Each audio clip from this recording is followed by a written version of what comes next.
Hey, budget gardeners, Vita Loca here. Join me today as I give you some awesome DIY garden tips at Dollar Tree. So let's go.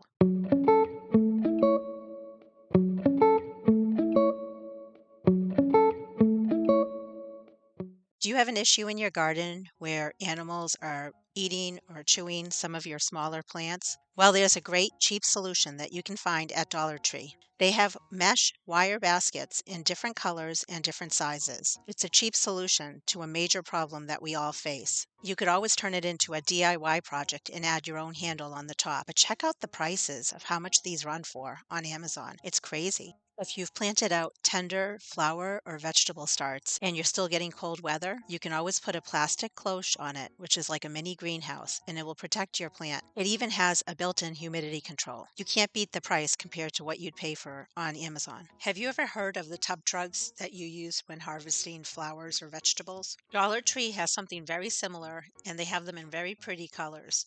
You can even use some for carrying potting mix. And I get it, the quality might not be as good as tub trucks, but you can't beat the price. Look at how much they go for on Amazon. Do you want a simple or cheap way to sift compost, potting mix, or seed starting mix? Then why not use a colander? It basically does the same thing. And check out these little plastic dish pans. I bet you're wondering what you could do with it garden related. I'll give you a hint. If you drill holes in the bottom of them, you could use them to propagate cuttings. And check out the price for pretty much the same thing at Walmart. I like to make DIY greenhouses for seed starting with restaurant takeout containers. However, if you can't get your hands on any, you can always buy something similar at Dollar Tree and you can reuse them year after year. Thanks for shopping with me, friends.